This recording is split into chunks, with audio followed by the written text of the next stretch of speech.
I was in the kitchen cooking a pot of beans when my son, Patrick, walked into the house yelling on the phone. He was 34 years old but still lived with me. He claimed he stayed to take care of me, but I knew the truth: he couldn't afford to live on his own. That day he was furious because his ex-wife, Rebecca, still hadn't received the child support payment for my 9-year-old grandson, Andrew. When I turned off the stove and asked if he wanted lunch, Patrick exploded. "You filthy old woman, can't you see I'm on the phone?" Then something happened that left me frozen. He spit right in my face. The drops rolled down my cheek while he kept screaming, "You're nothing but trouble. You should just sit in your corner and stay quiet." I wiped my face with my apron, swallowed my humiliation, and said nothing. "My name is Nancy. I'm 67 years old, and I've always been strong. I raised Patrick alone after my husband, Joseph, left when Patrick was 6.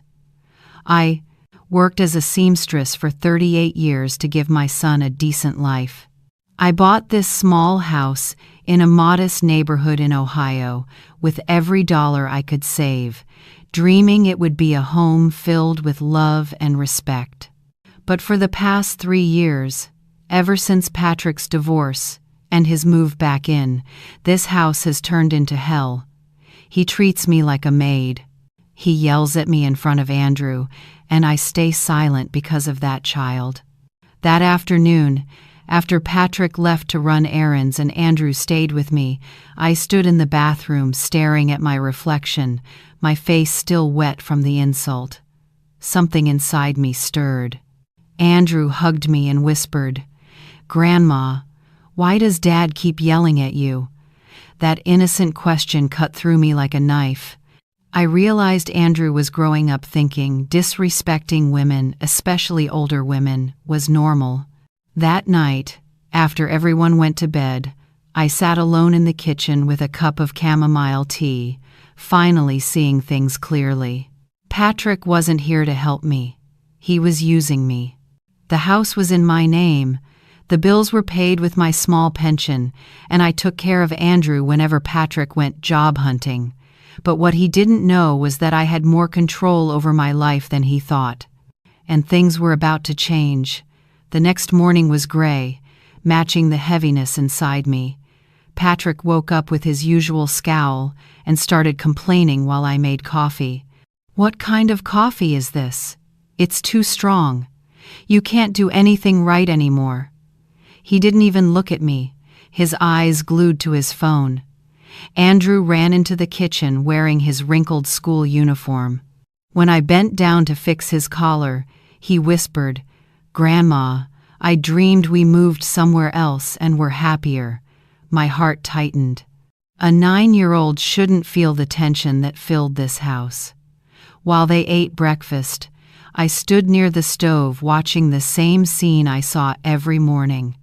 Patrick scrolling on his phone, ignoring his son trying to talk about school.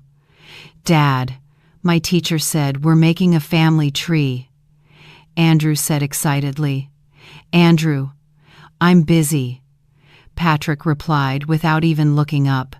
Andrew went silent, spoon frozen midair. My heart broke. Patrick had completely lost touch with what mattered most: his own child. After dropping Andrew off at school, I came home to find Patrick in my bedroom, rummaging through my drawers while talking on the phone. "Yeah, Carla, the house is in a great location," he said.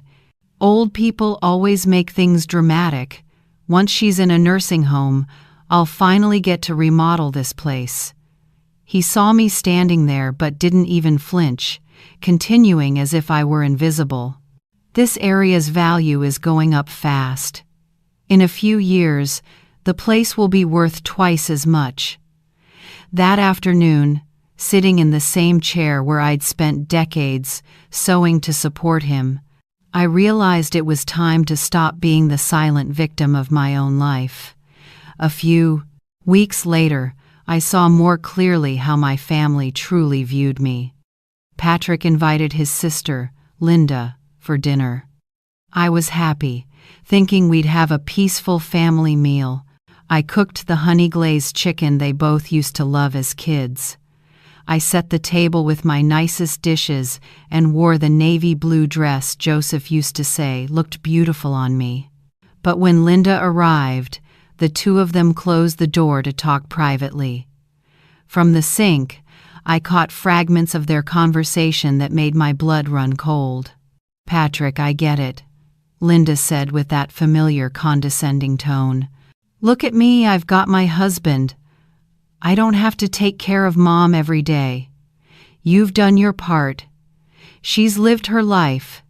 Now it's your turn to live yours." They laughed. Then Patrick said, "Sometimes I feel like I live in a museum. I can't move a thing, can't change anything, always have to be grateful because it's her house. I feel like a teenager being monitored." "Exactly," Linda replied. "Besides, how long can she live anyway? People reach 90 these days. Can you handle another 20 years of this?" My hands shook as I washed the same plate over and over.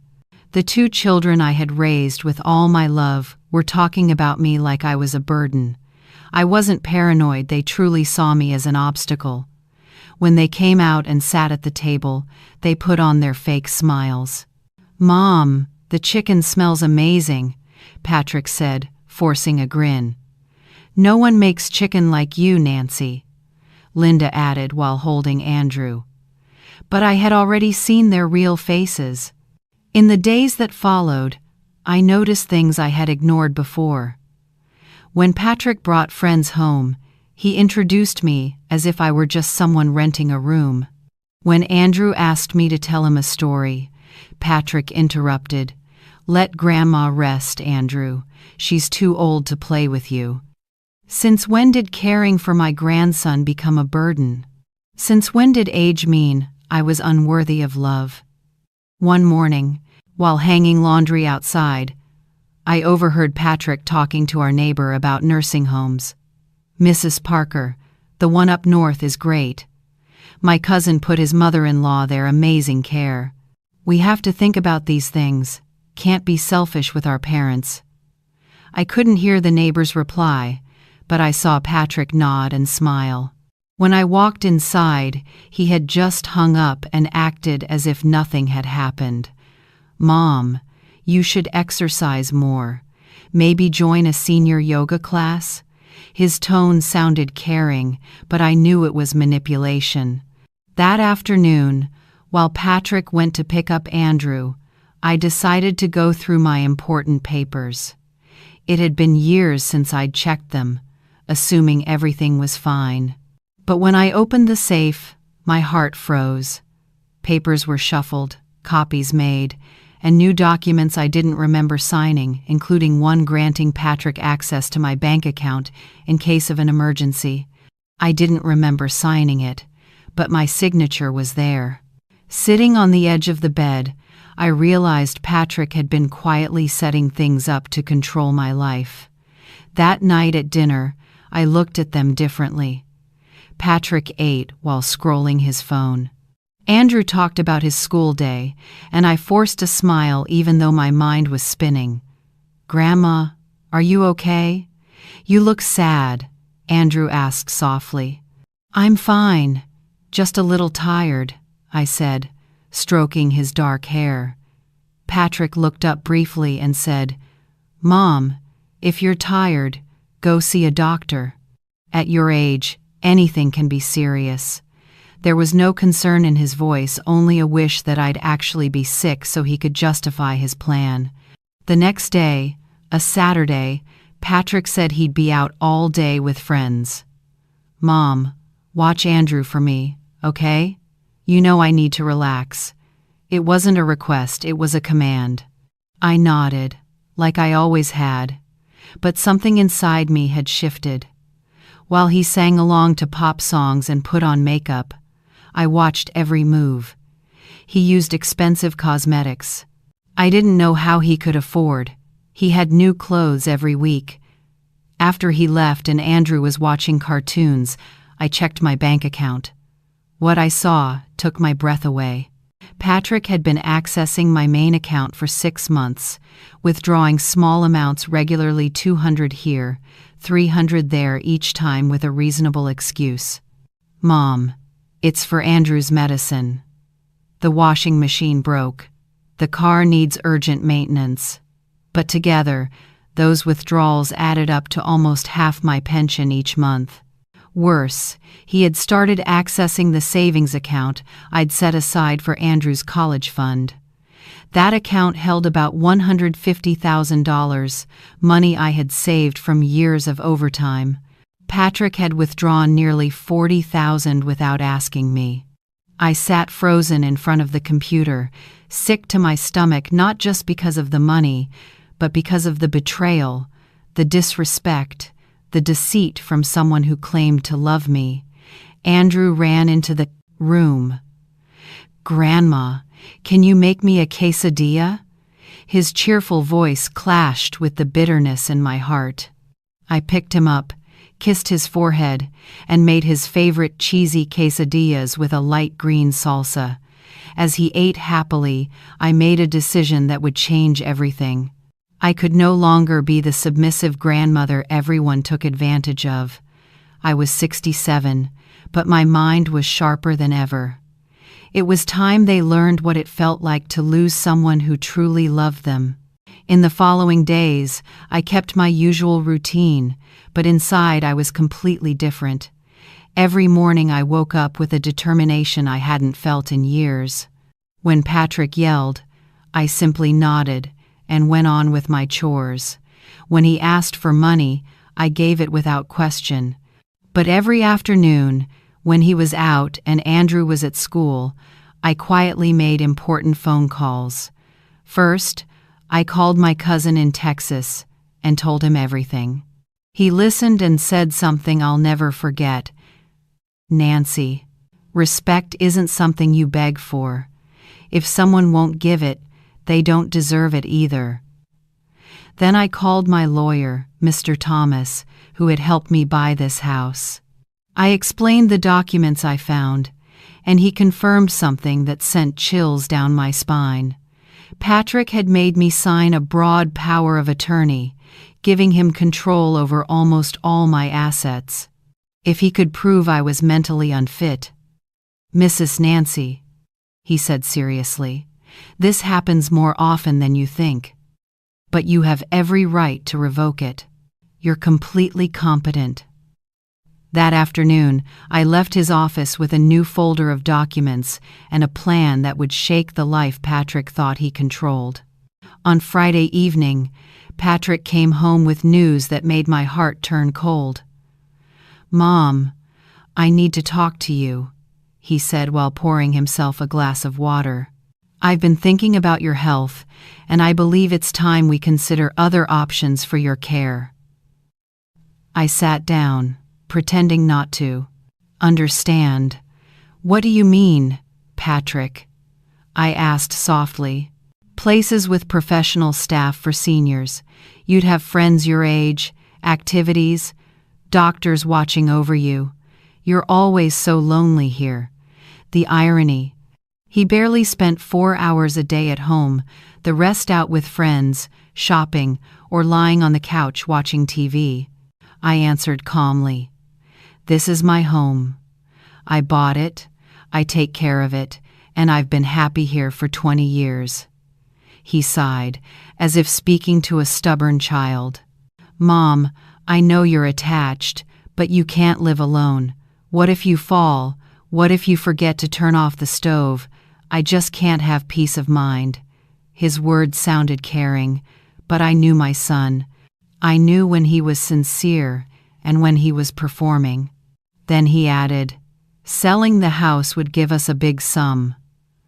I could manage it for you to make sure you're taken care of properly."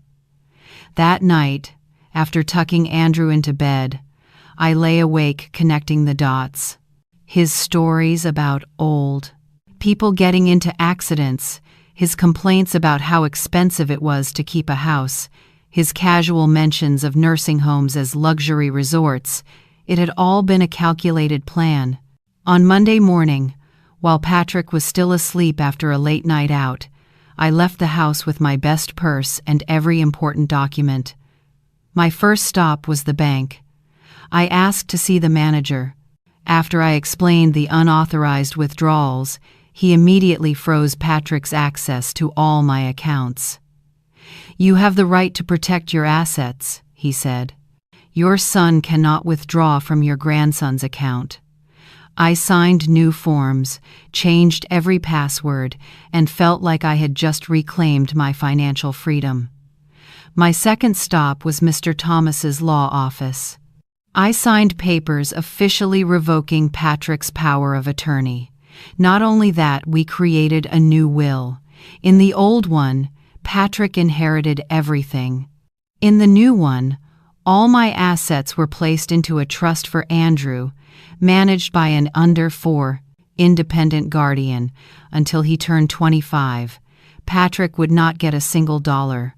"Mr. Thomas," I said firmly, "I want my grandson to have a decent future, not one controlled by someone who doesn't appreciate what they have." When I finished signing, I felt lighter than I had in years. But my plan was only beginning. That afternoon, Patrick thought I was napping as usual. Meanwhile, I contacted a discreet real estate agency. The appraisal shocked me. The property was worth over $2.8 million, far more than Patrick imagined. The area had indeed gone up in value, but I knew exactly what my home was worth. The agent said several buyers were ready to close within 3 weeks. "Are you sure, ma'am?" he asked nervously. "I'm 67, I replied. "I know exactly what I'm doing. My son wants the house but not me. Now he'll learn the difference." That week, I watched Patrick with new eyes. I saw him mocking older women on TV, snapping at Andrew, spending my money on luxury items while complaining about the price of my medicine. "Mom, that $200 prescription is too expensive. Find something cheaper," he said while carrying a designer shopping bag. Midweek, Patrick brought home a surprise.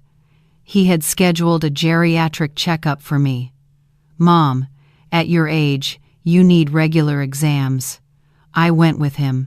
But as soon as we entered the doctor's office, I realized this appointment wasn't normal. Patrick tried to portray me as forgetful, confused. The doctor asked odd questions, but I answered each one clearly. Patrick kept interrupting. "She forgets dates sometimes, misplaces her keys." It was obvious he was trying to create a false impression. When we left the clinic, he was silent, frustrated that the doctor hadn't found a single thing wrong with me. On the drive home, he said, "Mom, you must have been nervous. You didn't sound like yourself." How ridiculous. He was trying to convince me that I was wrong, even though I had just proven the opposite. "Patrick," I said calmly, "my mind is perfectly clear." He didn't respond, just tightened his grip on the steering wheel.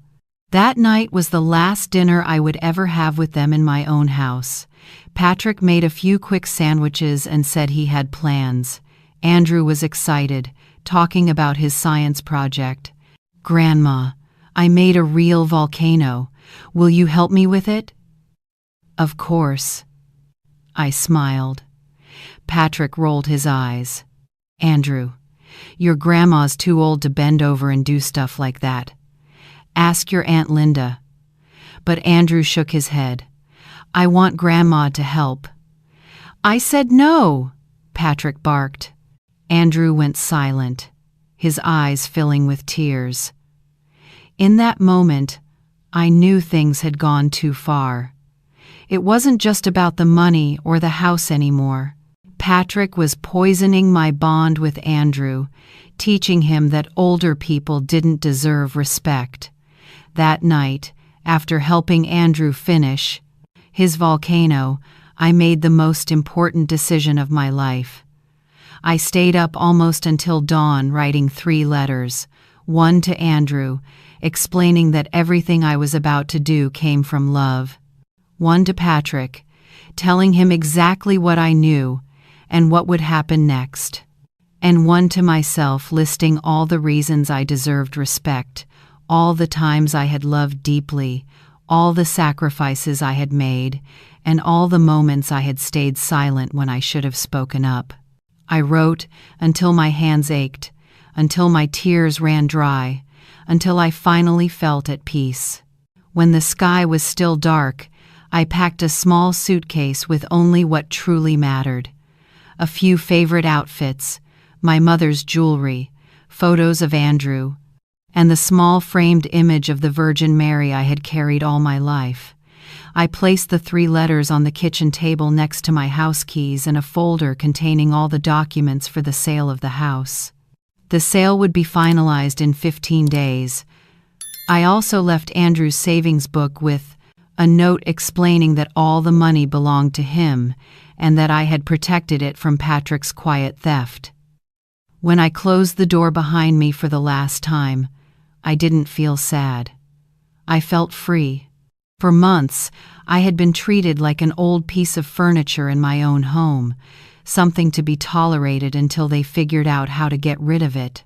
Patrick wanted me gone so he could claim everything I built, so I decided to give him exactly what he wanted, my disappearance, but not the prize he expected.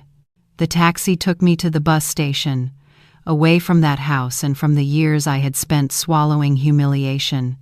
When the driver asked if I was okay because he saw tears in my eyes, I smiled and said, "I'm perfectly fine, son. I really am." As the bus rolled toward Texas and the scenery blurred outside the window, I thought about what Patrick would find when he woke up, the letters detailing every wrong he had done, the folder showing that the house was no longer his free ride, the bank records exposing how he had stolen from Andrew's savings, and most of all my complete absence. No shouting, no pleading, no drama, only the silence of a woman who had finally understood that dignity mattered more than clinging to a family that had already rotted from the inside. Patrick had often told me I was a burden that I just got in the way and should disappear. Well, he got his wish. But what he never imagined was that when I left, I would take everything of real value with me. When the bus reached Texas in the morning, my cousin Arthur was waiting at the station, smiling in a way I hadn't seen in years. "Nancy, you look different," he said, taking my suitcase. "You look lighter." He was right. I didn't have to tiptoe around my own home. His wife, Karen, hugged me tightly. "Stay as long as you need. This house is always open for you." That warmth nearly brought me to tears. It had been so long since I'd felt what family truly meant. They gave me a small, tidy guest room with a window facing a bright garden. During my first days in Texas, my phone wouldn't stop ringing. Patrick called every hour. At first panicked, then angry, then begging. I only listened to the messages I never answered. "Mom, you've lost your mind. You can't sell the house without asking me," he screamed in one. The next message was softer. "Mom, if I said something that hurt you, I'm sorry, but please don't punish Andrew. He needs you." Then came the threats. "What you're doing is illegal. I'll sue to stop the sale."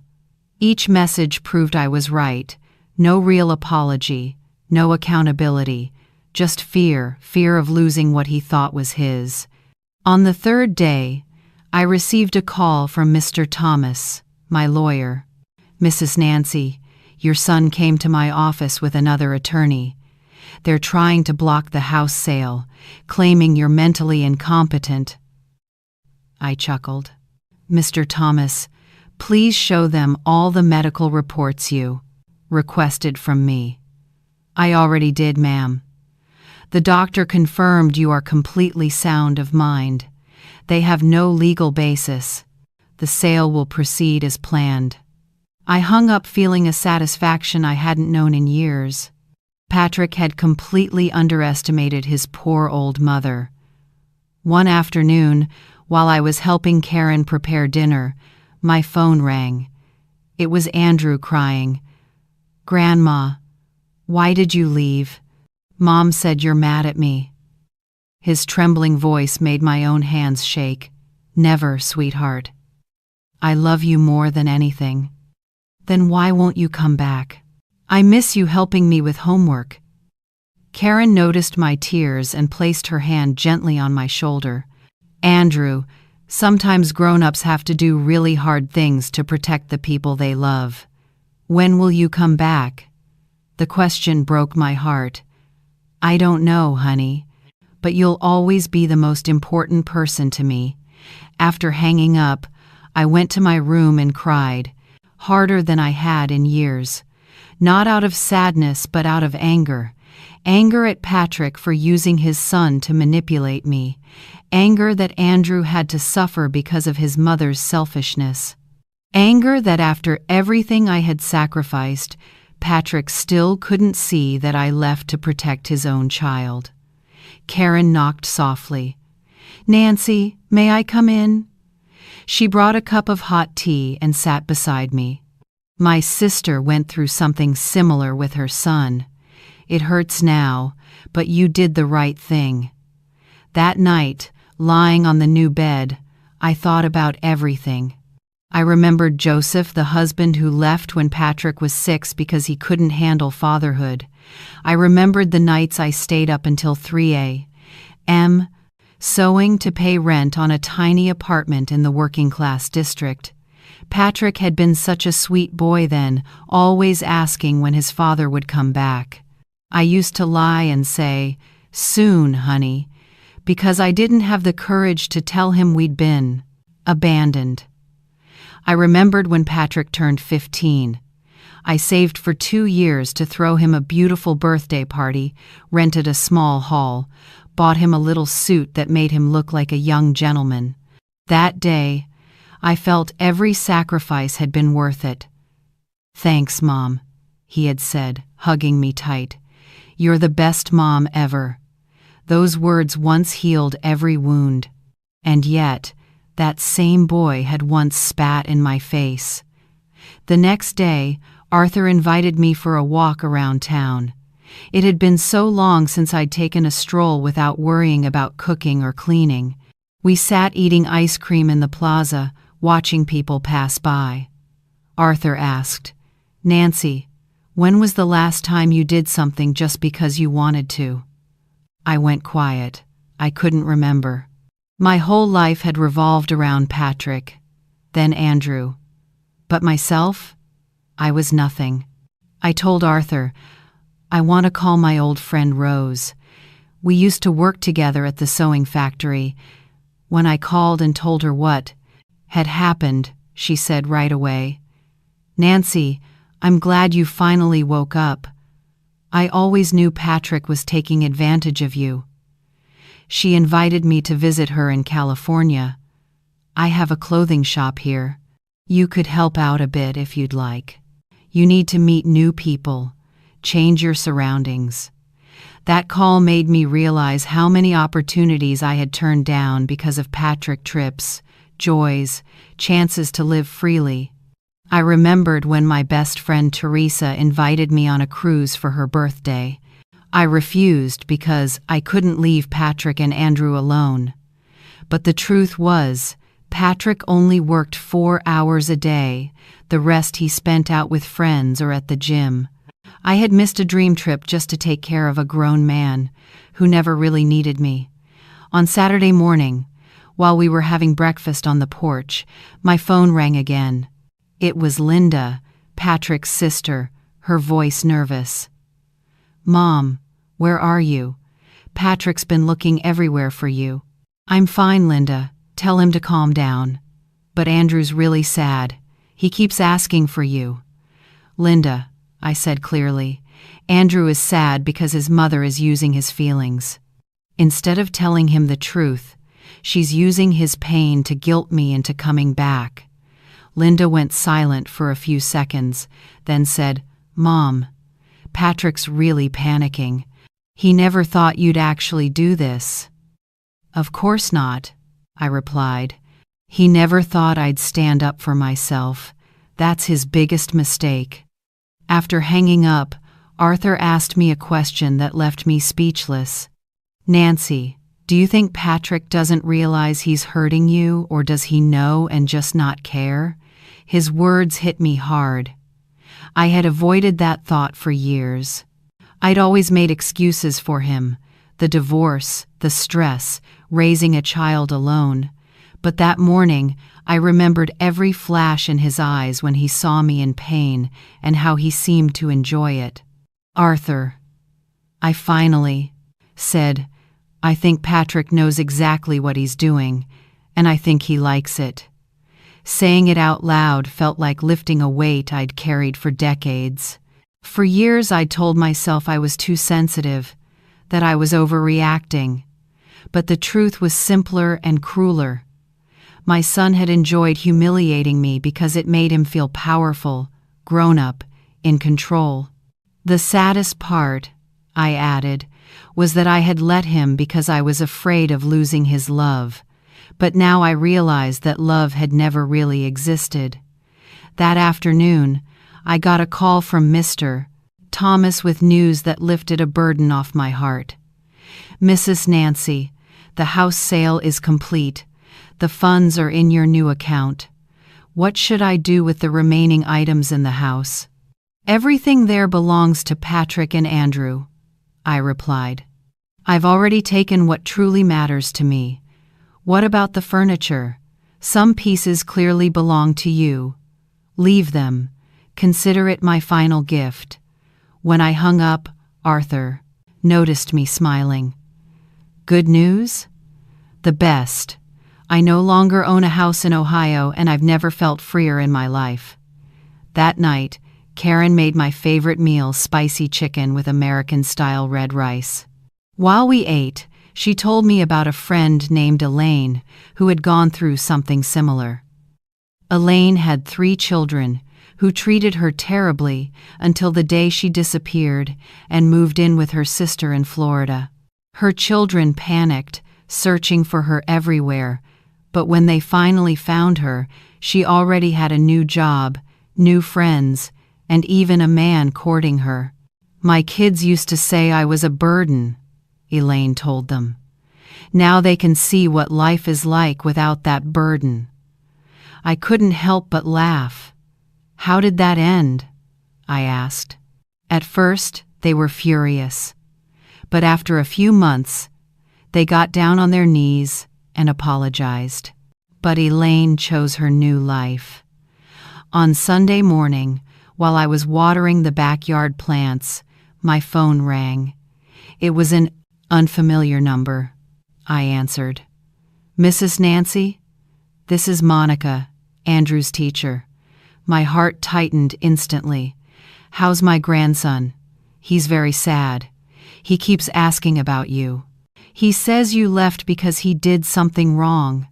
His mother told him you were sick, but Andrew insists you're healthy and that you left because you were angry at him." Patrick's lies knew no limits. "Miss Monica," I said firmly, "Andrew didn't do anything wrong. I had to leave a very difficult situation, but it has nothing to do with him. Could you please write him a letter? He needs to hear that from you." That afternoon, I sat down to write the hardest letter of my life. I explained to Andrew in words a child could understand that sometimes adults have to make difficult choices, that I loved him more than anything in the world, but I needed to be in a place where I was treated with respect. I told him that when he was older, he would understand, and that none of it was his fault. The next day, Mr. Thomas, my lawyer, called with surprising news. "Mrs. Nancy, your son Patrick is trying to locate you. He even hired a private investigator." The news made me uneasy. "Is that legal?" I asked. "He can look, but you're a competent adult. You're not obligated to reveal your location or meet with anyone you don't wish to see. That afternoon, I told Arthur about my worries. Nancy, if you want to feel safer, stay here as long as you need, he said. This city is big, and you haven't done anything wrong. You just left your own home. During those weeks in Texas, I started rediscovering who I was. No longer the mother who endured everything. I woke up when I wanted to, not when someone else needed me. I read the entire newspaper at breakfast instead of rushing through it while preparing lunch. In the afternoons, I walked through the city, visited museums, sat in cafes, sipping cappuccinos, and watched people pass by. It was strange to realize how many joys I had lost just to please a son who never appreciated them. One morning, while I was sitting in the garden enjoying the sunlight, Karen sat beside me with a serious look. Nancy, I need to tell you something. Yesterday, a young woman came asking about you. She said she was conducting market research, but I'm pretty sure she was someone Patrick hired. My heart began to race. What did you tell her? I said I'd never heard of anyone named Nancy Harris, but I think it's time you decide, are you going to keep hiding forever, or face things? Karen was right. I'd been running for weeks, but I couldn't run forever. That night, I called my old friend Rose in California and accepted her job offer. Rose, is your invitation still open? Of course. When can you come? Next week. California was farther from all the chaos, and I'd have work to keep me independent. I wasn't planning to live off the house sale. I wanted to save that money for Andrew's future. I wanted to prove to myself and to Patrick that at 67, I could still start over. Before leaving Texas, I decided to do what I had avoided for so long, call Patrick directly. I called early in the morning, knowing he'd be home. Mom, is that you? His voice was frantic. Yes, Patrick, it's me. Thank God, where are you? Are you okay? I'll come get you right now. Patrick, I'm not going to tell you where I am, and I'm not coming back. Mom, what are you talking about? This is ridiculous. We're family. Family doesn't treat each other the way you treated me. You stole money. You planned to send me to a nursing home. You humiliated me in front of my grandson. Mom, I never. Don't interrupt me. You're going to listen. My voice was calm and steady. I sold the house because I found out you were stealing from Andrew's account. I changed my will because I discovered you were planning to take my assets. I left because you spat in my face and called me a filthy old woman. Do you need me to remind you of anything else? There was a long silence on the other end. Mom, I was just stressed. The divorce, the money. Patrick, stress doesn't justify cruelty, and you're not struggling. You lived in my house for free, spent my money, and only worked part-time. What about Andrew? Are you punishing him for my mistakes? That familiar question, the same emotional trick. Patrick, I'm not punishing Andrew. I'm teaching him that actions have consequences. When you hurt the people who love you, you can lose them forever. Mom, please come back. I swear I'll change. Patrick, you've been promising that for years, but the only thing you've done consistently is insult me. You said I was a burden and should leave. Well, you got what you wanted. When I hung up, my hands were trembling, but not from fear, from relief. Karen came over and hugged me. Nancy, you did the right thing. You spoke like a woman who knows her worth. That afternoon, I packed my things to leave for California.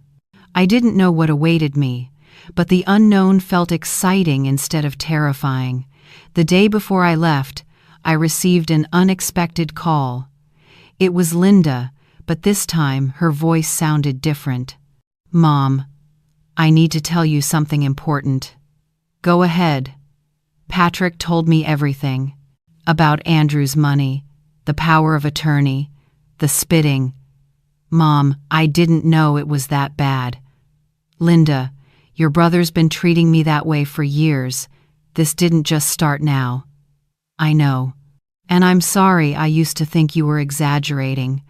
But now I see how much you've endured. I want to apologize. And I understand why you left. I'm not sure I'd have the courage you did." That call made me realize something important. For years, everyone had known how badly Patrick treated me, but no one had ever stood up for me. It was easier for them to think I was too sensitive than to face the truth. Before hanging up, I said, "Linda, I hope this helps you treat your own mother better. Because children who watch people mistreat their grandmothers grow up believing it's normal to mistreat their mothers too." "You're right, Mom. I'll think about that a lot." On the morning I left Texas for California, I stood at the bus station, looking back one last time, not at the station itself, but at the entire chapter of my life I was closing. I had once been the perfect mother, the perfect grandmother, the woman who put everyone before herself, and in the end, I was spat on by the very son I loved most. But that humiliation woke me from a long, bitter sleep. It brought me back to myself at the moment I stepped onto that bus bound for California. I wasn't just carrying a suitcase of clothes. I carried the awakening of a woman who had finally learned that loving yourself isn't selfish, it's survival. When I arrived in California on a Tuesday afternoon, I saw Rose waiting at the station with a smile I hadn't seen in years. "Nancy, you look different," she said. "Like you're becoming yourself again." She was right. During those 5 hours from Texas, I felt every mile take me farther from Patrick and from the broken version of myself I had become. Rose took me to her house in a quiet, tree-filled neighborhood that reminded me of the old America, when neighbors knew each other and problems were solved with kindness, not shouting. The room she prepared for me was small but cozy, with a window overlooking a garden full of purple flowers. "Nancy, this is your home now. Next week I'll take you to see the shop. Working again will do you good." That night, as I unpacked my suitcase for the third time in a month, I realized something important. Each time I traveled, I brought fewer belongings but carried more confidence. I no longer needed the things I once thought defined me. The real me was slowly returning. Rose's clothing store was called Elegant and Timeless, specializing in fashion for women over 50. "Nancy," she explained as she showed me around, "you have no idea how many women our age want to look beautiful but can't find clothes that fit who they are. We don't sell teenage trends or outdated styles here, we sell real elegance." I was thrilled as I looked at the finely tailored dresses, well-made blouses, and elegant accessories. "So what will I be doing?"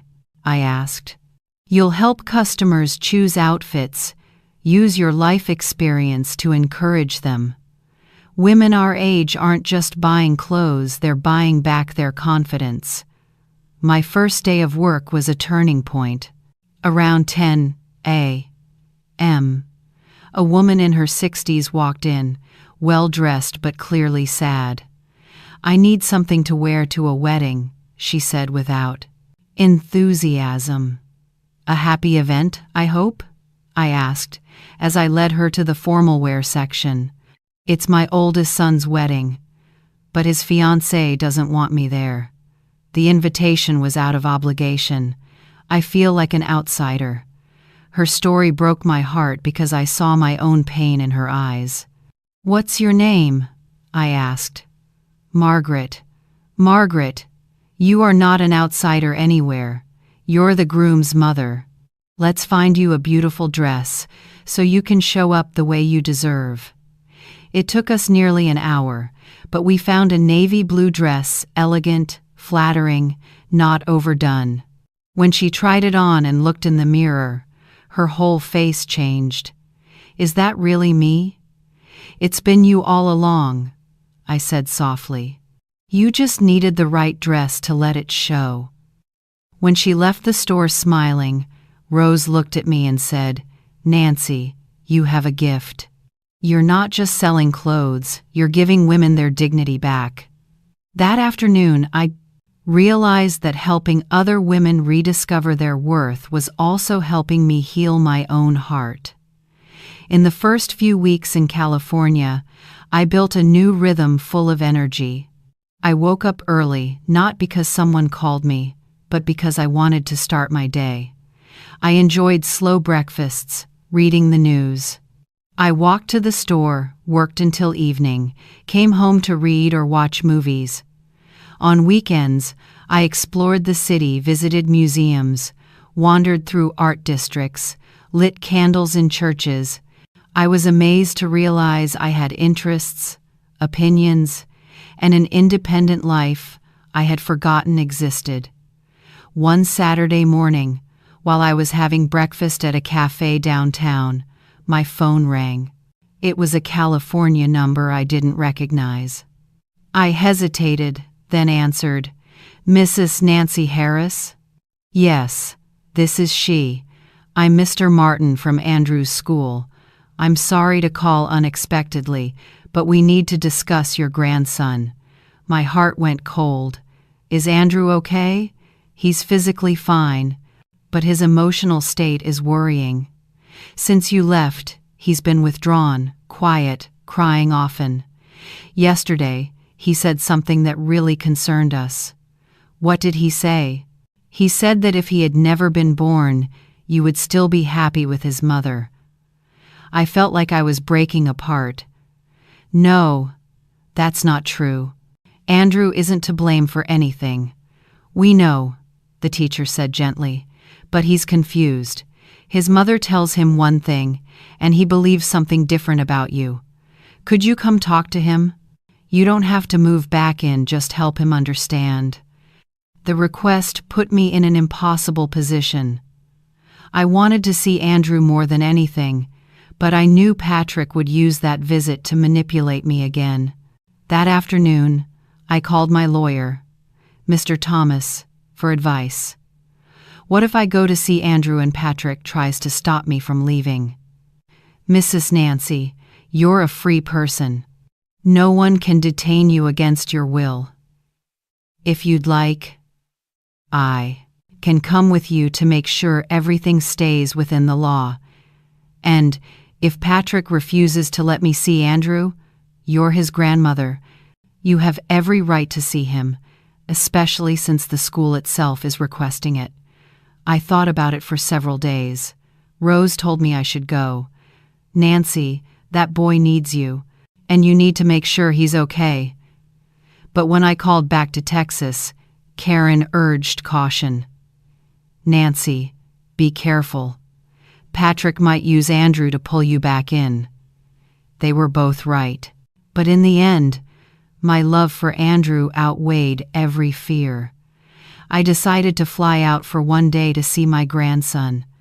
On Friday morning, I boarded the first flight I'd taken alone in years.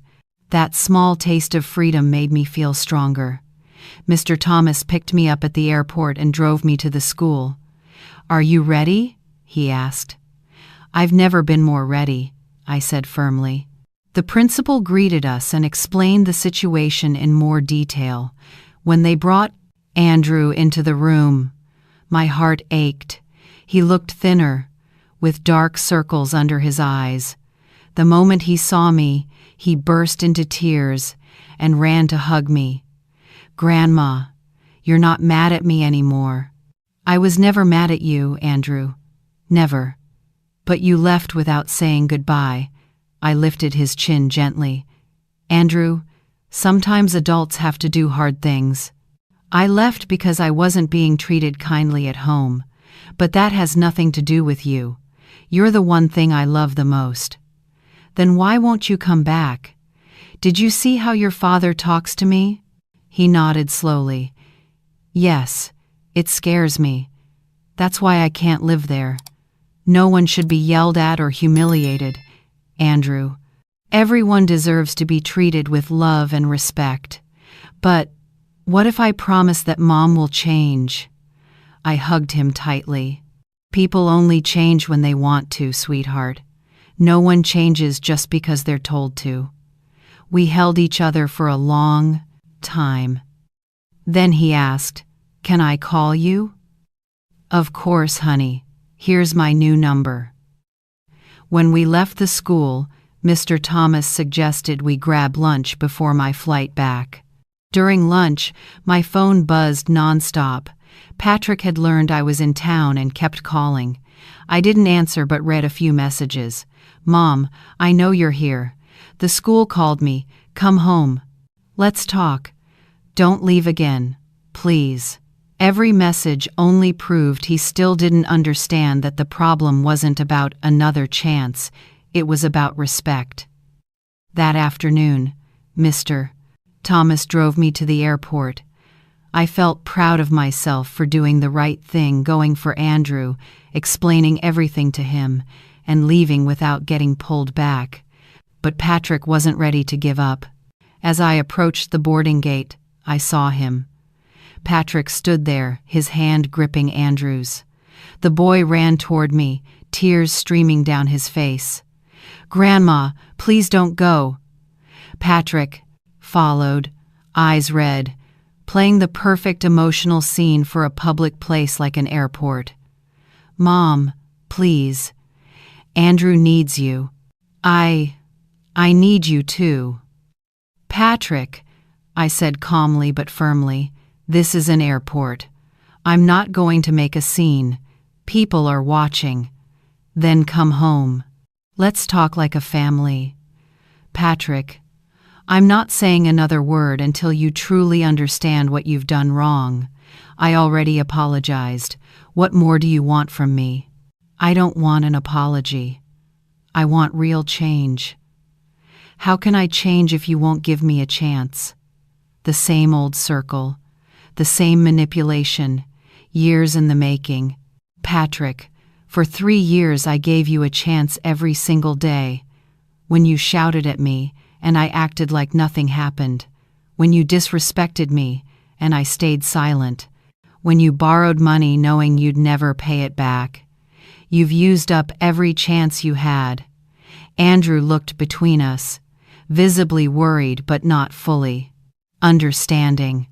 "Look at what you're doing to Andrew," Patrick said, trying one last tactic. "Look at what you've done all these years," I replied. "You've dragged him into adult conflicts. You're using him to manipulate me right here, right now." Patrick froze. Andrew tugged at my sleeve. "Grandma, can I go with you?" That small question broke my heart. My grandson was seeking stability his mother couldn't provide. "Andrew, my love." I knelt down to his level. "You need to stay with your mom, that's your home. But I promise, whenever you need me, I'll always be here. Do you believe me?" "I do." I hugged him tightly. "Be good, study hard. And remember, Grandma loves you more than anything." When I stood up, Patrick's face was red with anger. "This isn't over, Nancy." "You're right," I said with a calm smile. "It's not over, and it'll only get worse if you refuse to learn the lesson." On the flight back to the Taxo, California, I thought about everything. Seeing Andrew made me even more certain I had done the right thing. The boy needed to know there are adults in this world who value self-respect, who won't tolerate mistreatment, and who make hard decisions when necessary. If I went back and became that submissive grandmother again, I'd be teaching him that love means enduring humiliation. I wanted him to learn that loving yourself is just as important as loving others. When I returned to Rose's home, She was waiting with a warm dinner. How did it go? Hard, but necessary. I saw Andrew. I made sure he knew it wasn't his fault, and I realized Patrick hasn't changed. And you? How do you feel? Relieved. That night I slept deeply, knowing I had done the right thing for Andrew and for myself. The next morning, I finally did something I had postponed for too long. I called my old friends. The first was Emily from Ohio. When she heard my story, she sighed. "Nancy, you're so brave. I've been putting up with my son's disrespect for years. I don't know why I'm so afraid of being alone." "Emily," I said softly, "being alone isn't the worst thing. The worst is living with people who don't value you." I told her about my work at the shop, the independence I'd found, the peace I was finally feeling. "You've really made me think, Nancy," she said. On Monday morning, a new customer came into the store, someone I'll never forget. She was around 70, elegant but with sadness in her eyes. "I'm looking for clothes to wear at a nursing home," she said tiredly. "My son says I can't live alone anymore." Her words sent chills down my spine because they reminded me of myself just months before. "Do you really want to go there?" "Of course not, but he says it's what's best for me." "And what do you think?" "I think he wants my house." We talked all morning. Her name was Margaret. Her story mirrored mind control, manipulation, and deceit disguised as care. "Margaret," I said, "you're fully capable. You have money, so why do what he wants instead of what you want?" She fell silent. When she left, she didn't buy nursing home clothes, she bought a beautiful dress to think things over. That afternoon, Rose said something that stunned me. "Nancy, I want you to be my partner. Let's expand the shop. You're better at this than anyone I've ever worked with." I was so moved I could barely speak. "Partner? Me? Yes. You have something money can't buy: experience, empathy, and the power to make other women see their worth." That night I stayed up thinking. At 67, I had the chance to become a business owner, independent, building something of my own, something I'd never even dared to dream of because I had spent my whole life living for others. On Wednesday, while I was arranging merchandise, my phone rang. It was Andrew calling from school. "Grandma, are you still going to see me?" "Who told you otherwise, sweetheart?" Mom said, "Because you don't want to come home, you don't want me either." I gripped the phone tightly. "Andrew, that's completely wrong. I always want to see you. I even want you to come here for the summer." "Really, Grandma? Really? But you'll have to ask your mom for permission." He shouted with joy and hung up. Just a few minutes later, Patrick called, his voice full of anger. "How dare you put those ridiculous ideas in Andrew's head?" "What ridiculous ideas?" I just told him he could visit his grandmother. "I'm not crazy enough to let you take my son anywhere." "I'm not taking him anywhere. It's just a little vacation with his grandma, like everyone else does." "You're not like other grandmas. You abandoned your family." "Patrick, I didn't abandon anyone. I protected myself from an abusive son. Keep playing the victim. I don't have to play anything. We both know why I left." He hung up, but that evening, Andrew called again, his voice trembling. "Mom said you're dangerous. Is that true? What do you think, sweetheart?" "I think you're the best person in the world." "Good. Then believe what you know is true."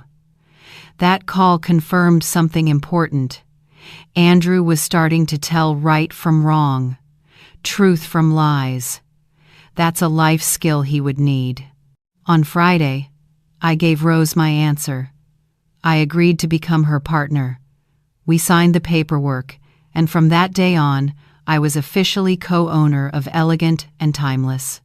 My name appeared on the business documents not as a dependent, but as a builder. That night, Rose handed me a small box containing my new business cards. Nancy Harris, image consultant and co-founder. Seeing my name printed like that brought tears of joy to my eyes. From then on, I worked with all my heart. Every client I helped was a chance to prove that mature women still hold tremendous value. One afternoon, a woman told me her family was forcing her to sell her house and move in with her daughter, who didn't truly care for her. "Do you actually want to sell it?" I asked. "No. It's the place I love most. But they say it's for the best. And who do you think has the right to decide what's best for you?" My question left her speechless. That weekend, I received a call that moved me to tears. It was Margaret. "Nancy," I told my son, "I'm not going anywhere. I'm staying in my own home. He's angry, but he can't force me. And you know what? I feel lighter, free. Because of our talk." I ended the call with pride swelling in my chest. The pain I once endured had turned into strength I could share with others. That evening, while having dinner with Rose, I looked back at the past 3 months. 3 months ago, I was a woman crushed inside her own home. Now, I was a businesswoman with new friends, new goals, and most importantly, a newfound respect for myself. "Rose," I said, "I think I've found my true purpose, helping women like me rediscover their worth." Rose smiled. "I believe you. And I think this is just the beginning." 3 months after becoming co-owner of Elegant and Timeless, I received a call that changed everything. My attorney, Mr. Ramirez, spoke with more seriousness than usual. "Mrs. Harris, Patrick just filed a lawsuit trying to overturn the sale of your house." My heart raced. "Does he even have the right to do that?" "He claims you were unduly influenced when you signed the papers, but there's no legal basis. However, there's something more serious. Patrick lost his job 2 weeks ago and is in a financial crisis. The lawsuit is just an act of desperation." The news surprised me, but it didn't hurt the way I thought it would. What I felt was a strange mix of pity, confirmation that leaving had been the right choice. That afternoon, while helping a new client, my phone buzzed repeatedly. An unknown number. I answered, and a voice made my blood run cold. "Mrs. Harris." "Yes, who's speaking?" "This is Lisa. I'm sorry to bother you, but I need to meet with you right away." "Why? Is something wrong with Andrew?" "No, but in a way, yes. It's hard to explain. Can we talk in person? I'm in California." "You're here?" "I came to see you. You need to know the truth about Patrick and Andrew." That afternoon, we met at a quiet cafe downtown. Lisa sat down, looking tired and serious. "Mrs. Nancy, what I'm about to tell you isn't easy to hear." "Go on, Lisa. Nothing can surprise me anymore. Patrick is completely broke. He lost his job because he kept showing up late. He spent all his savings on useless things and now owes 3 months of rent." I sighed. I had suspected it, but hearing it from someone else still made my chest tighten. "And Andrew, that's the real concern," Lisa continued. "Patrick's been telling everyone that you abandoned the family out of selfishness, that you don't love your grandson anymore. Andrew hears 2 different stories, one from Patrick, one from his calls with you. He's confused. Lisa held back tears. Last week I visited. Andrew was doing homework alone while Patrick argued with the landlord. The boy asked me if you stopped loving him because he's a burden. My eyes burned. What did you tell him? I told him the truth, that you love him more than anything, but you left because Patrick treated you terribly.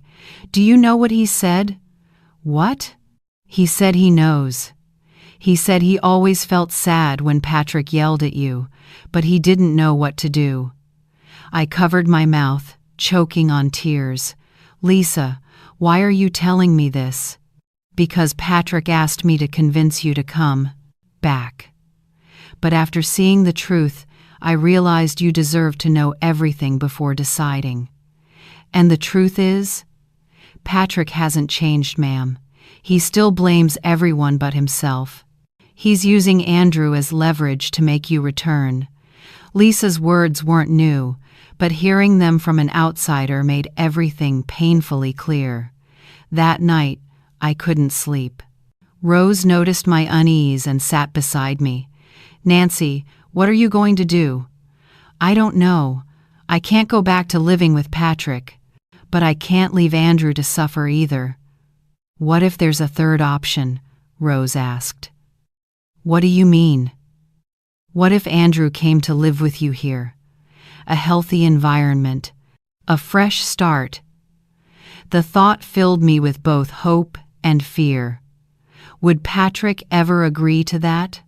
If he's broke and can't care for Andrew, you might be his only reasonable choice. The next day, I called Attorney Ramirez.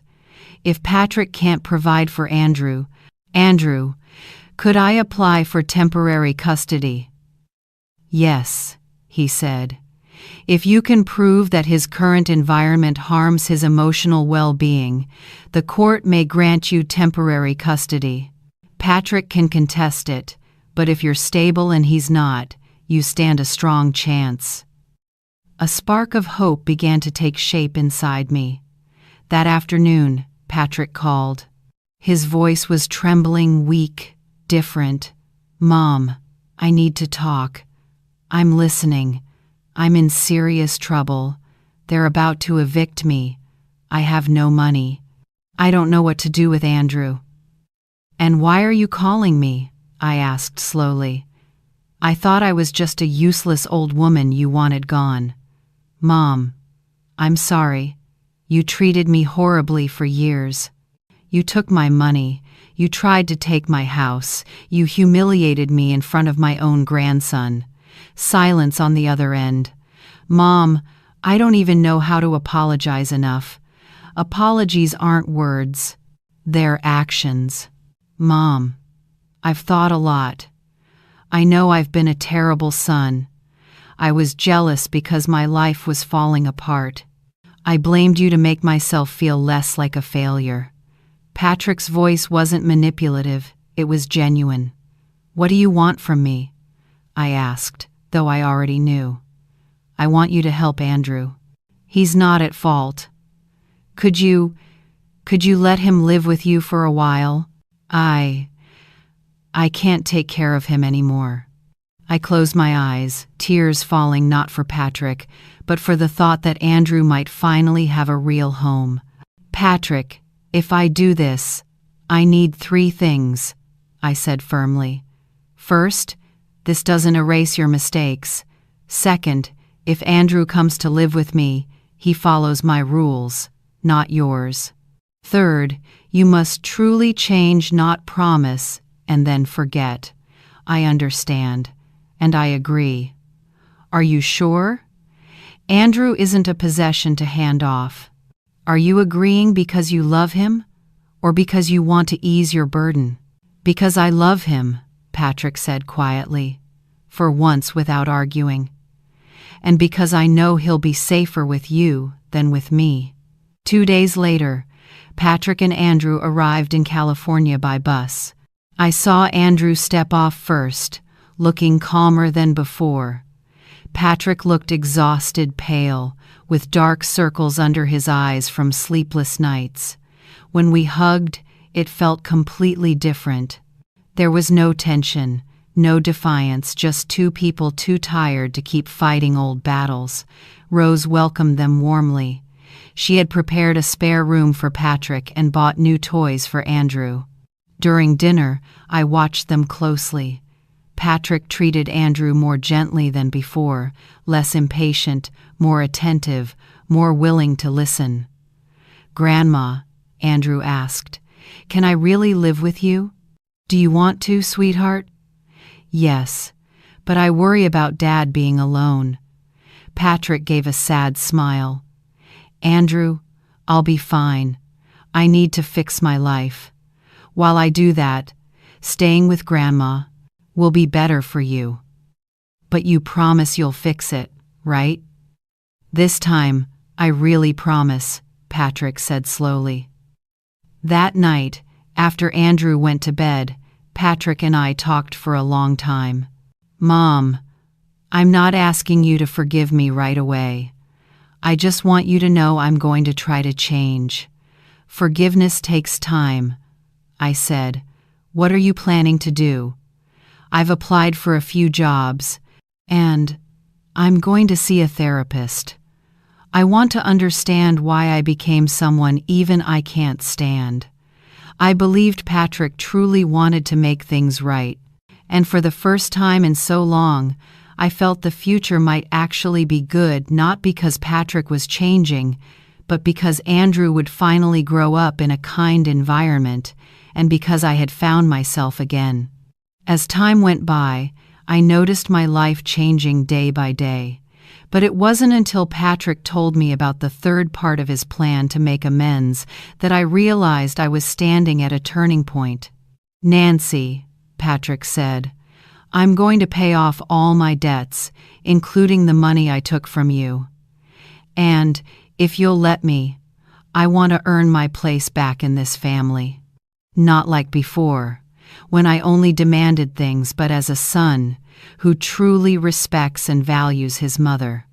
His words made my heart tremble, as if I were holding the little boy he once was, but I kept myself steady.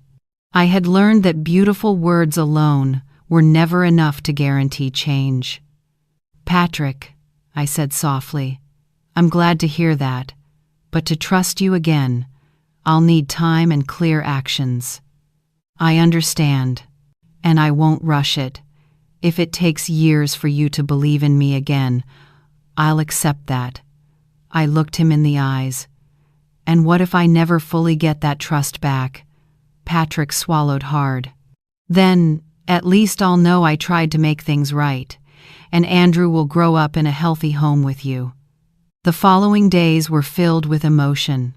Patrick and Andrew stayed with me for a week. They saw me go to work at the boutique, saw what peace looked like in a house without shouting. Patrick took initiative, washing dishes, cleaning, taking Andrew to the park. Maybe he was trying to prove he truly wanted to change. "Mom," Patrick said one evening while we prepared dinner, "I never realized how much you did around the house. I used to think things just happened on their own." Andrew, meanwhile, blended into San Diego as if he'd always belonged there. He loved the room I'd prepared, adored Rose's little garden, and quickly made friends with the neighborhood kids. One afternoon, while playing outside, he asked, "Grandma, how come no one yells here?" "Because here, everyone talks to each other with respect, my love. I really like it here." That night, as I tucked him into bed, he asked in a tiny voice that cut straight through my heart, "Grandma, why did Mom used to yell at you?" "I don't know, sweetheart. Sometimes adults make very big mistakes." "Does she still yell now?" "I hope not, dear." On the last day of their visit, Patrick said something I never expected to hear. "Mom, I think Andrew should stay with you, permanently." "Are you sure?" "Yes. I've never seen him this happy. Here, he has stability, peace, and real love. I'm learning how to be a father again, but Andrew, he can't wait for me to figure it out. "What will you do?" "I'm going back to Los Angeles to find a job, get my life together, and keep going to therapy. When I truly change, when I become someone Andrew can be proud of, then we can talk again." That afternoon, we filled out the paperwork for Andrew to stay with me. Patrick signed everything without hesitation, no tears, no drama, no control. "Mom," he said as he signed, "thank you for saving my son from my mistakes." "Patrick," I replied, "I didn't save Andrew from you. I just gave him a chance to grow up in a stable environment." "There's a big difference." Patrick lowered his head. "As always, you're right." When he boarded the bus back to Los Angeles, we both cried, but our tears were different. Mine were of hope. His were of determination. The first months with Andrew were wonderful.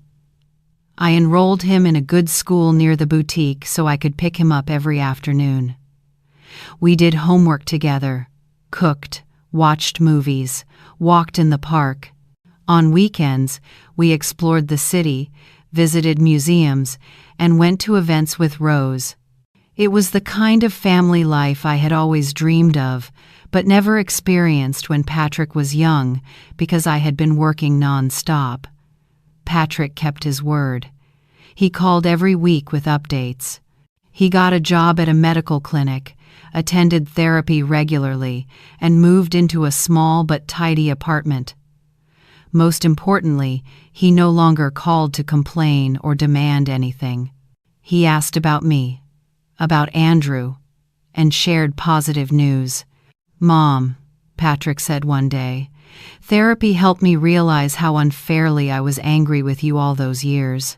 I blamed you for my failed marriage, for money problems, for everything bad in my life. And now I know you were the only one who ever stood by me. I confused unconditional love with an obligation to tolerate me. Those words healed wounds I had carried for years. They didn't erase the pain, but they gave me hope for a better future between us." 6 months later, Patrick came to visit on his birthday. The man who stepped off that bus was a completely different Patrick, healthier, lighter, neatly dressed, with calm eyes. Andrew hugged his father tightly. "Dad, you look great." "That's because I'm happy to see you, sweetheart." During the visit, Patrick behaved like the son I had always wished for, helping around the house, playing with Andrew, talking to me without judgment or complaints. One night, after putting Andrew to bed, he sat beside me. "Mom," he said, "I want to apologize, truly apologize for everything." "Patrick, let me finish. I disrespected you, took your money, humiliated you, treated you like a maid. I once planned to take your house and put you in a nursing home. There's no excuse for any of that. So why apologize now? Because now I understand what I did. Therapy made me see that it wasn't just rudeness, it was abuse. I need you to know I take full responsibility. I'm not asking for forgiveness or for things to go back to the way they were. I just want you to know I truly regret it, and I'll spend the rest of my life being better." I hugged my son without any barriers. In my arms was a grown, humble, healing Patrick. That night, lying in bed, I thought about how far I'd come. A year earlier, I had been humiliated and thrown out of my own home. Now, I was an independent woman, a successful business owner, a happy grandmother. I had lost a house, but gained a life. I had lost a toxic son, but found the one who was learning to heal. Most importantly, I had taught Andrew that love does not mean enduring pain, that walking away from what hurts you is an act of strength. 2 years later, my life in San Diego had become everything I'd dreamed of, but never dared imagine. Elegant and Timeless had opened 3 more branches. Our mentorship program for older women was so successful we had a 2-month waiting list. Every morning, I woke up feeling purposeful, no longer trembling like someone walking on eggshells. Andrew, now 11 years old, was a completely different child, confident, cheerful, polite, excelling in school, surrounded by friends. Watching him grow up in peace confirmed that every decision I had made was right. One April morning, while I was watering the flower trellises in the yard, a letter arrived. My hands trembled as I opened it. The San Diego Chamber of Commerce announced that Elegant and Timeless had been chosen as Outstanding Business of the Year for supporting older women. I screamed for Rose. "We have to celebrate, Nancy. This is huge." That afternoon, as we prepared dinner to celebrate, I realized I had found not just a new life but my true purpose. Andrew burst through the door, backpack bouncing behind him, face glowing. "Grandma, my project about women entrepreneurs won first place." He had chosen me as his subject. "Are you proud of your grandma?" I asked. "So proud." I told all my friends my grandma's a famous businesswoman.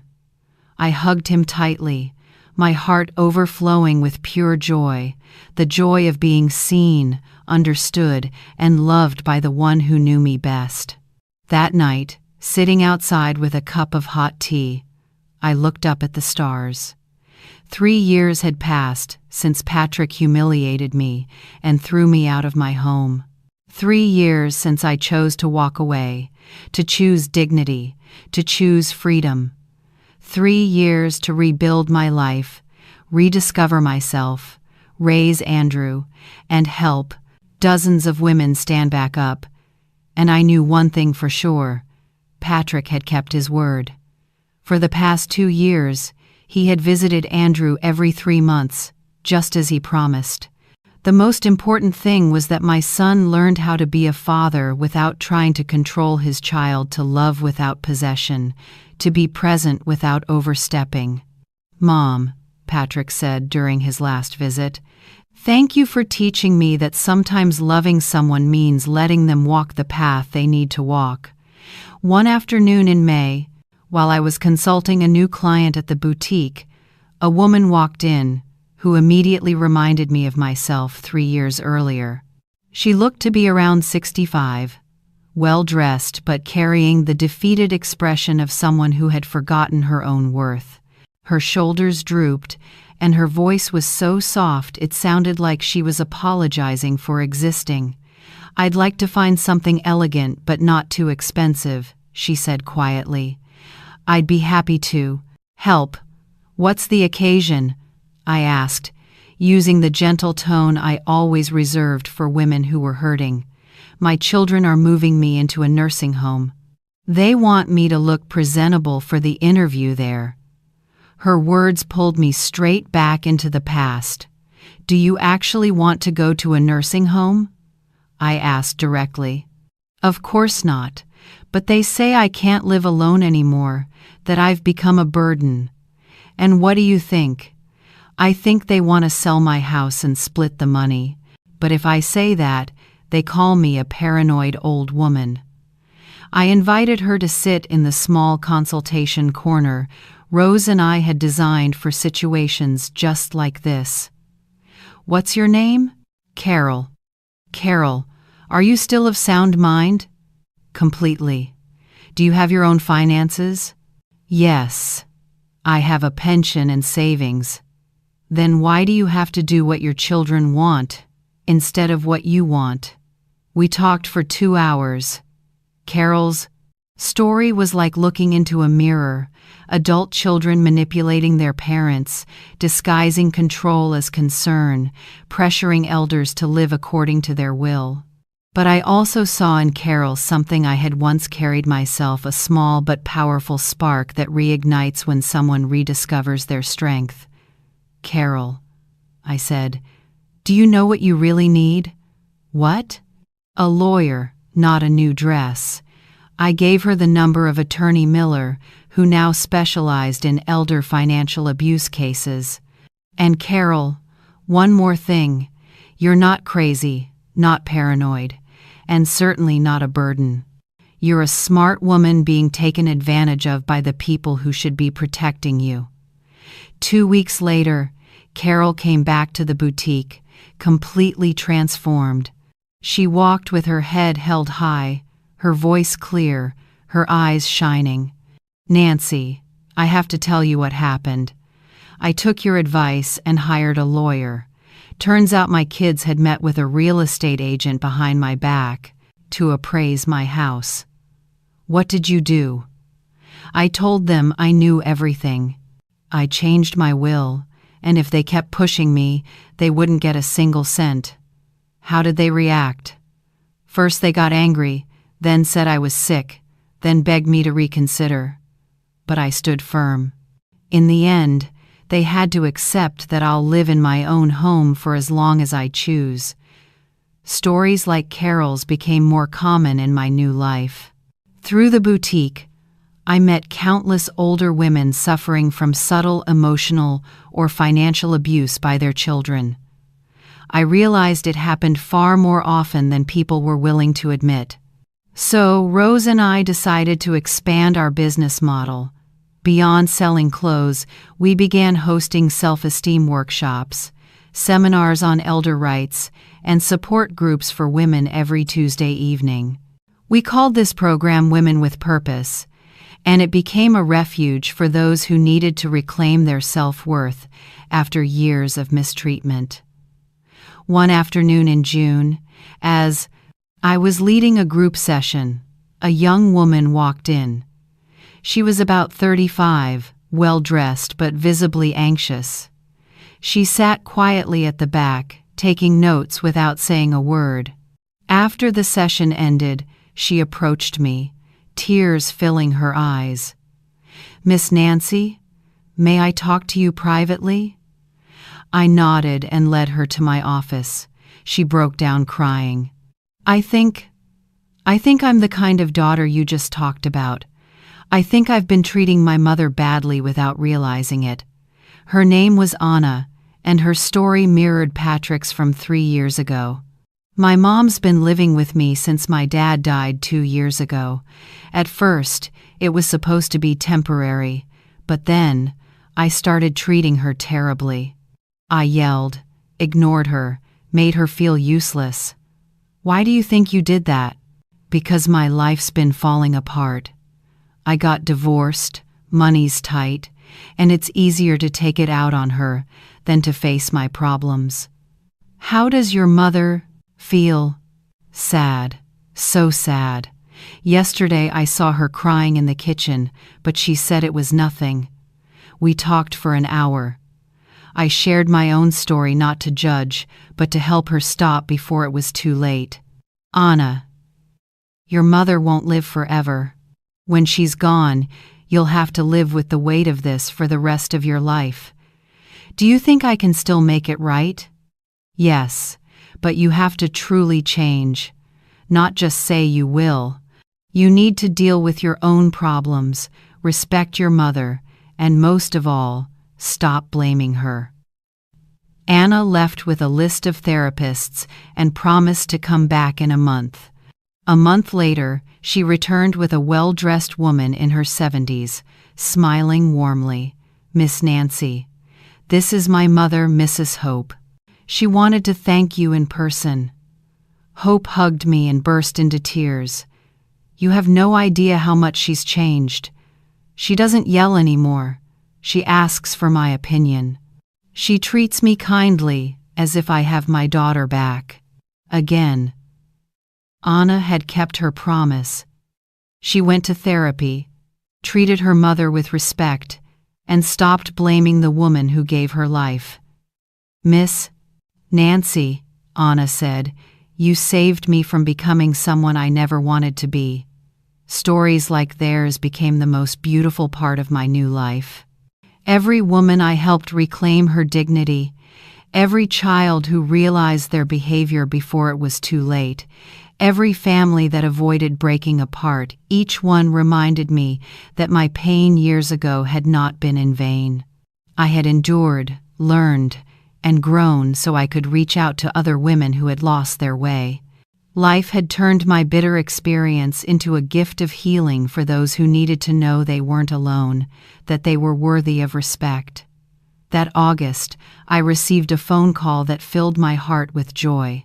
It was Carol, the woman I'd met in my early days at the boutique, the one who had come looking for clothes to enter a nursing home. "Nancy, I have news," she said. "My son officially apologized for trying to force me to sell my house. He's in family therapy now, and we're rebuilding our relationship. How do you feel about that?" I asked. "Free, respected, valued. My son talks to me like an adult now, not like a child. So what have you learned from all this? That I have to protect myself, no one can do it for me. And you were right. Love doesn't mean tolerating mistreatment." One September afternoon, as Andrew was doing his homework at the kitchen table, he asked me something that made me pause. "Grandma, have you forgiven my mom?" The question caught me off guard. "Why do you ask, honey?" "Because at school, we're learning about forgiveness. And I wanted to know if you've forgiven what happened." I sat beside him, choosing my words carefully. "Andrew, forgiveness is complicated. It's not like in the movies where someone says sorry and everything goes back to normal. So you haven't forgiven her? Forgiveness is a process. Your mom did things that hurt me deeply, but she's also worked hard to change. I'm on the path to forgiving her." "What does that mean?" "It means I'm no longer angry. I can be around your mom without feeling pain. I recognize her effort, but I don't forget what happened, and I keep boundaries to protect myself. If she ever mistreats me again, I'll have to make another hard decision, but I hope that never happens." "Grandma, I'm proud of you." "Why, sweetheart?" "Because you're strong. You don't let anyone treat you badly. You taught me to respect myself." His words made me realize that the most important lesson I had passed on to Andrew wasn't about forgiveness, it was about self-worth. In October, I received an invitation that moved me deeply. The University of San Diego asked me to speak to business students about starting a company later in life. It was recognition that my life story could inspire others. On the day of the lecture, the hall was full of young students in their 20s, listening closely as I shared my journey, how I started a business at 67 after a painful family crisis. "Mrs. Harris," one student asked, "what would you say to an older woman who's being mistreated at home and is afraid to stand up for herself?" "I'd tell her that fear is normal, but living forever in fear is worse than facing change. She deserves respect, she has choices, and it's never too late to start again." "And what would you say to children who mistreat their parents without realizing it?" "I'd tell them to open their eyes before it's too late. Parents won't be here forever. When they're gone, all that's left is regret for how badly they were treated." After the talk, many students approached me to share stories about their families, grandparents neglected, parents disrespected. I realized my story had touched them, and I hoped it might help some of them change the way they treat their elders. In November, Patrick came to celebrate Andrew's birthday. As always, he arrived on time, brought a thoughtful gift, helped with the party, and respected both my house and its rules. I watched how he interacted with Andrew, present, caring, loving, but no longer controlling or desperate. He had finally learned what it truly means to be a father. That night, after putting Andrew to bed, Patrick said to me, "Mom, Every day I'm grateful for the decision you made 3 years ago. Why is that? Because you forced me to grow up. You made me face my own problems instead of blaming others. You pushed me to become the person Andrew needed me to be. Do you really think I had to leave for you to realize that? To be honest, yes. I was too comfortable taking my anger out on you, believing you'd tolerate it no matter what. If you hadn't set such firm boundaries, I never would have changed. And you don't resent me for that? No. I only resent myself for taking so long to see how badly I treated you. I regret that you had to reach that breaking point before I finally woke up. That was the first time Patrick ever called his behavior abuse. And in that moment, I knew he truly understood the consequences of his actions. In December, as we decorated the house for Christmas, Andrew asked a question that filled my eyes with tears of joy. "Grandma, can I invite my friends to our Christmas party? I want them to meet the best grandma in all of San Diego." That simple sentence was proof of everything. I had built a home filled with love, respect, and peace. "Of course, sweetheart. This is your home just as much as it's mine." The party was wonderful. 15 children and their parents came, filling the house with warmth and laughter. Many thanked me for my hospitality, but one mother said something that touched me deeply. "Mrs. Nancy, my son told me he wishes his grandma were as kind as you."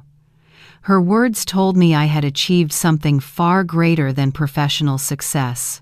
I had become a living example of self-respect and strength for a new generation. On New Year's Eve, as Patrick, Andrew, and I shared a quiet dinner, I looked back on the past 3 years. I had lost a house but found a home.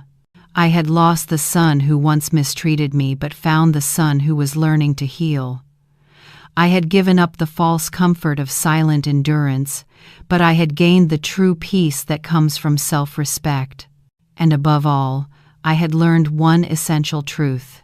It's never too late to start over, to stand up for yourself, to demand the respect you deserve.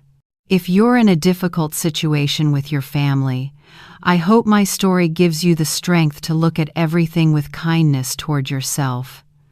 Do you believe that sometimes we must step out of our pain to rediscover peace? Have you ever had to set boundaries with someone you love in order to love them in a healthier way? Share your thoughts in the comments below. I'd love to hear your story because maybe your experience could help someone who's struggling the same way I once was. And if you want to keep walking with me through new journeys and lessons, stay with the channel so you won't miss the stories to come. Together, we're building a small, peaceful corner of the world, one where everyone deserves to be heard, understood, and free to be themselves.